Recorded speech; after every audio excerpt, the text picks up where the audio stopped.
Добрый день, уважаемые. Hello, distinguished ladies and gentlemen. I'm Sergei Georgievsky. I'm Strategic Development Center Director and moderator of today's session. I'm happy to welcome you here in Beijing, Hall of Moscow Urban Forum on presentation of Smartest Places on Earth book, Why Rustbelts Are Becoming New Hotspots of Global Innovations. We will be talking about this book today, and in the end we will ask questions to this subject. And our cities are turning into post-industrial era, and big number of industrial zones and areas are generated, and they embody the symbol of dilapidation. Industry is abandoning cities, and this is a negative perception. But once we go through Fred Bakker's book on smartest places on Earth, we see quite a different perspective with his co-author Antoine van Agtmael. He says that these zones, these abandoned places of industrial heritage symbolize new growth points, global innovations, and represent the arguments why this is happening across the globe. I'm so happy to give a floor to Fred Bakker so he can tell us more about his book and why the smartest places on Earth are the places that occur in the former industrial zones and become new points of global innovation. Thank you, Sergey. Just before this meeting, I had a small talk with Sergey to prepare this conversation and this discussion. And I prepared at home in Amsterdam, where I live, an introduction of about 18 to 20 minutes. But what I discovered is that we don't meet often. I'm here. If you want to read what I think, you have to buy my book, and then you know everything. I can tell something about the book, but it's a very small introduction, and I like to have a conversation with you. So if you have questions, and Sergey does have questions, then there is more interaction. And I also want to learn from your questions, because your questions are putting my knowledge upside down. Sorry. Okay, thank you. There are what the Americans say. If you summarize our book, there are 3 bumper stickers. Those small words that are on your bumper of your car. And the first one is from cheap to smart. The second one is from top down to bottom up. And the third one is sharing brain power. Let me start with the first one, from cheap to smart. International competition was, the past decades, all about making things as cheap as possible. And so companies in the United States and in Europe outsourced their production facilities to Turkey, to Asia, and to Latin America, Mexico, for instance. But when Antoine and I, my co-author, were traveling around the world, we independently heard people from those emerging markets tell us that they felt the Western competition again. And this time it was not about cheap, but it was about R&D. And they knew that their competitive edge, making things as cheap as possible, would not last forever. You have to add value to your products to be competitive in this new area. And that's easily said. What is smart? Everybody is using the word smart, and we used it based on 2 pillars. When we traveled through Northern Europe and the United States to find out what this smart new way of making things was, it was the first thing, the first pillar was collaboration.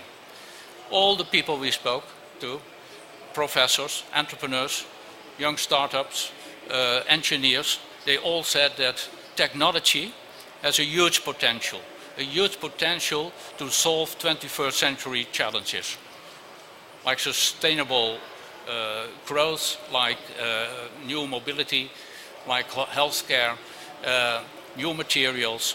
And those technologies are so complex and so expensive, you don't find the solution in your own company anymore. You can't have all the engineers and all the knowledge in your company. And so you have to collaborate. You have to reach out to other knowledge institutes. The second pillar is smart manufacturing. The way we make things is changing rapidly. It's not mechanical anymore. It's full of sensors, full of new materials, 3D printing, and this is changing the world completely. That's the first bumper sticker, from cheap to smart. The second one is from Rust Belt to Brain Belt, and from top down to bottom up. What we saw is that all those places that had a glorious and rich history in manufacturing lost their glory in the 1980s and 1990s. Production was outsourced, and what was left were the technical universities, and it were the R&D departments of those huge companies. And there were people who were standing up. They said, well, we don't wait for the central government to develop an economic policy that will help us out of this slump. And they saw a potential. They saw a potential in technology and new products. And a place like Akron in Ohio, that was the rubber city of the United States. 4 big tire companies were located there. But when in the 1980s the manufacturing was shipped to Mexico and later to Asia, the only thing that was left was the research department and the technical university. But what happened is that the rubber city transformed itself into a polymer state, because nylon was the new substitute for rubber. And polymer has a lot of, you can use it in different ways. You can make eye lenses of it, you can make prostheses of it, you can bone structures, you can use it in airplanes, you can use it in bicycles. So what happened in Akron, Ohio was that there was a wide diversity of new companies who were all centered on that research of polymers, and they were translating it in new products. Bottom up, not top down. And the third one is sharing brain power. The third bumper sticker. That sounds simple, but if you know that we worked for a century to build an economy and a social economy and a political structure that is very vertically organized, and vertically organized in a closed way. You always thought that the solution to develop new products, the solution was in your own house, was in your own company. And you were so disciplined and organized that you were very narrowly looking at what was going on in the world. And if you are discovering that you can find a solution that's not in your house but outside your house, you have to build new horizontal structures. And that is very complex. That's what we discovered. Everybody is asking us, how do you build those horizontal structures? I will leave it by this short introduction of the book. Maybe you have some questions, or there are questions from the audience. Большое спасибо, Фред. Thank you, Fred. Thank you very much. I would like to begin with several questions, and perhaps our guests will have questions. In Russia, we have a rather big number of industrial heritage cities, and in many cities, this is the industrial heritage is converted into obsolete, dilapidated, or used for some other purposes. But in the cities, we lack intellectual potential to develop the city. You mentioned the horizontal structures. We need to have this bottom-up process. But what to do if high-tech community in a specific city next to industrial zone is non-existent? It was never formed there. What to do in this case? What can be done with this industrial obsolete area if there is no community?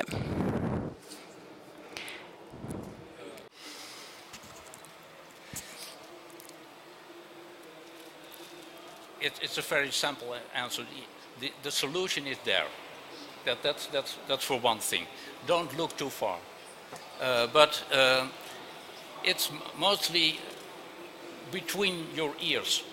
Because when you are used to live in a country where it was very rigid economic structure, and there were zones designated for special activities, then you suddenly have to not wait for what people in the center tells you to do, but you have to look around you what technical possibilities there are. So it's not a political economic discussion anymore, it's a pure technical discussion. And I think that, yes? Okay. I think that the old industrial zones here in Russia has that potential with this new technology. And when you are rich in raw materials, then there is also a lot of knowledge on those materials, and also the latest knowledge that you can use materials in a different way. And that has to start with universities opening themselves up, or engineers from former state-owned companies opening themselves up. So what you need is a trust-based economic collaboration and a research collaboration. And you can't reach that overnight. That takes time. Speaking about the economic issues and going back to the Russian experience, most of the cases, the payback period is 1 or 2 years. This is what we accept for Russia. But speaking about smart areas, innovations, we understand such a smart cluster project requires much longer term. It requires a longer term payback period. And the question that comes while you read the book, how to convince and persuade the investor that these investments are long-term. He needs to invest and sit and wait. What are the arguments to persuade this investor to do so? You're right. Those transition periods we observed took about 10 years. And but that was already in a situation that there were experienced market economies. So you start in a different way. So you have to transform formerly owned state companies into more privately owned companies, or state companies that have to get used to market principles. That's one thing. But collaboration, building new relationships will take time. One thing we notice is that you must have a focus. That's very important. And there is where the regional initiatives meet the central policies, that you need to have a structure of areas you want to be a world-class player in. And that may be 5 or 6 or 10 subjects. It's about new material, 3D printing, high-tech systems, artificial intelligence, bioscience, biopharma. Those are the areas all over the world, whether it is Australia or Canada or United States or China, and I think it's the same here in Russia. Those are the areas you want to be a big player as a region, as a nation. And how do you stimulate from the center this collaboration in the region? And in the Netherlands, it's a small country. It's more a city-state than a country. I always say 70 million people. But we are using the co-finance instrument to build regional collaboration, and always there is a local authority involved, there is a local company, and there's a local knowledge institute involved.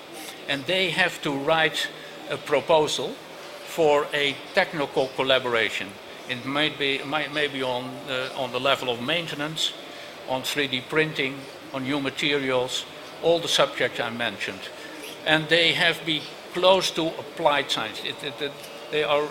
And if they write a proposal, they have to commit some funding for it. Inside your budget, you have to allocate some money for this research. And if the central government is and you apply for that label of a field lab, that's how it is called. You are judged by the central government if it's viable, and if it's viable, they double the amount. So there is a growing interaction in creating horizontal structures. And that takes time.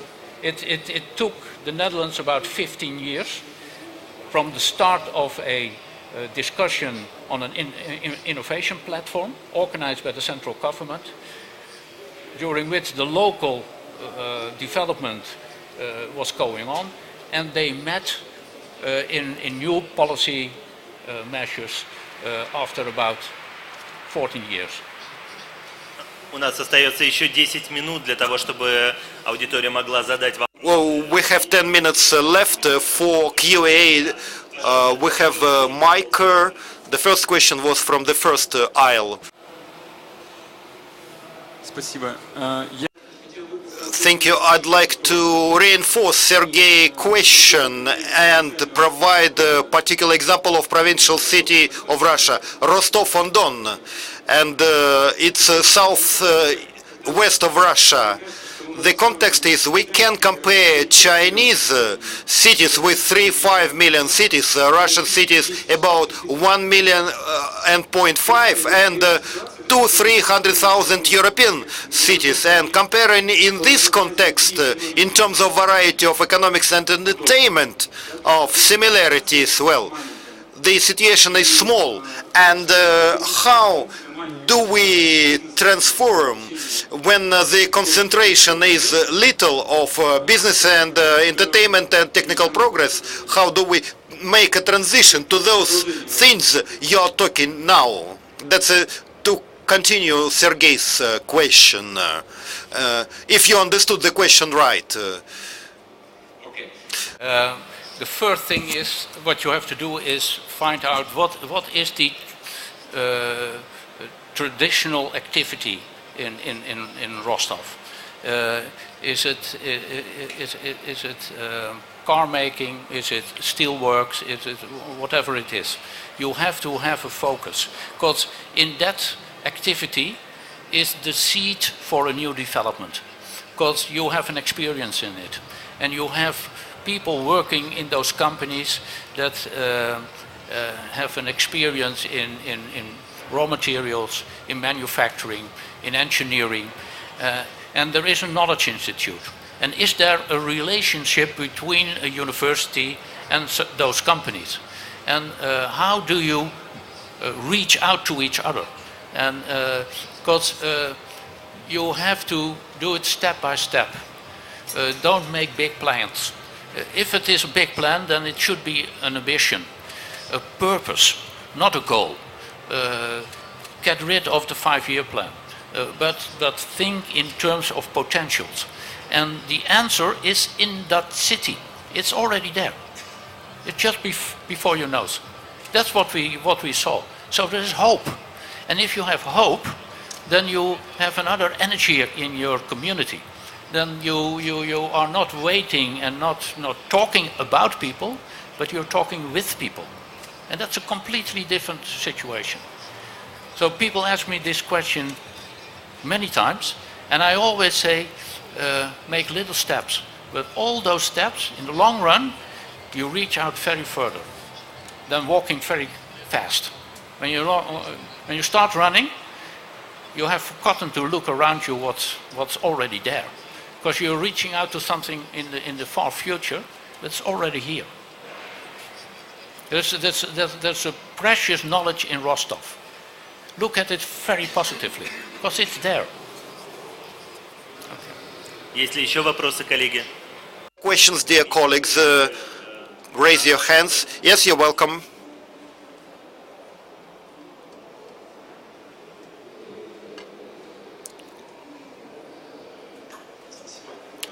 Thank you. I gather your specialty is transformation of the existing industrial areas in vibrant space. What advice could you provide to a private owner of a land bank that wants to start in the territory of greenfields a cluster of world innovation activity? Thank you. What to begin with? Some general idea, perhaps, in the beginning.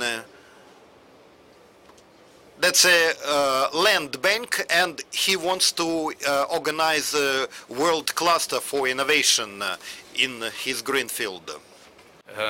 Can you explain? Are you asking me from the position of a bank? No, from a position of a land bank owner. From a position of a land bank owner. An agriculture bank? For example, land bank which is adjacent to the big city. Yes.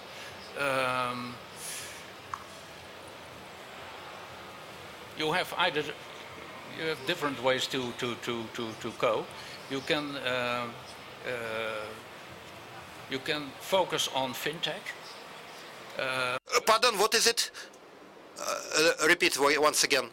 You can focus on fintech, financial technology, and you can, but you can also the agricultural zone, the farmers in Russia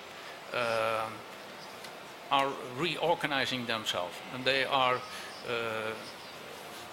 and I think that needs a lot of support, financial support. And you have to collaborate as farmers, but also as a financial institution. So you have to build a new infrastructure. And because there is a lot of research going on at universities to improve the agriculture proceeds, to improve dairy farming, to improve seed cultures. And I think that farmers and university need a financial institution to support them in creating a community that finance that research and finance the investments to improve the productivity of the farmers. Ну что ж, самые... Well, the smartest places on earth. Why Rustbelts are becoming new hot spots of global innovations. That was Fred Bakker's presentation. We thank you for finding the time to present his book in Moscow, and correspondingly I invite the audience to stay in this hall, because in 15 minutes we'll have another panel, the limits of the stories in residential buildings. Thank you once again.